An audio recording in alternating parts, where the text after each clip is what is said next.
Il y a parfois devant une maison un objet qui ne bouge plus, une voiture qui ne roule plus, une épave, quelque chose qu'on voit tous les jours et qu'on finit par ne plus regarder. On passe devant, encore et encore. Et sans s'en rendre compte, on apprend à vivre avec ce qui est à l'arrêt. Cette voiture, elle ne sert plus à avancer. Elle ne mène nulle part, mais elle est là, visible, présente. Alors on se dit, ce n'est pas grave, je m'en occuperai plus tard. Ce n'est qu'un objet. Mais parfois, ce n'est pas qu'un objet. Un véhicule, c'est le mouvement, la direction, la capacité à aller d'un point A à un point B.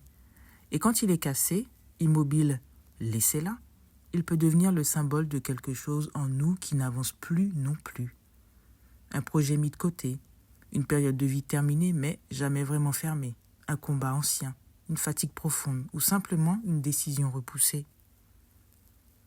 Alors, on fait comme avec la voiture. On vit avec, on attend, on s'adapte.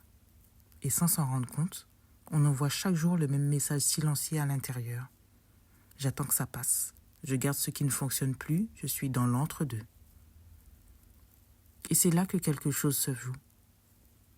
Pas une punition, pas un blocage spirituel extérieur, mais une cohérence intérieure.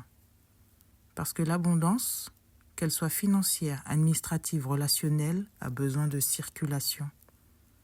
Elle a besoin de clarté, de mouvement, de décision, même petite. Quand une partie de nous reste figée, dans l'attente, dans le non-choix, dans le plus tard, alors les démarches traînent, les réponses tardent, les solutions semblent bloquées.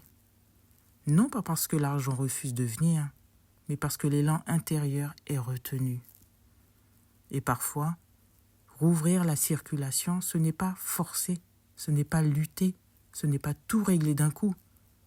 C'est simplement reconnaître ce qui est à l'arrêt, regarder cette épave ou ce qu'elle symbolise et se dire intérieurement « Je vois ce qui ne fonctionne plus, je vois ce qui est terminé et même si je ne sais pas encore comment, je choisis de ne plus rester figé. » À partir de là, quelque chose change. On ne parle pas de miracle, on parle de réouverture. Les démarches deviennent plus claires.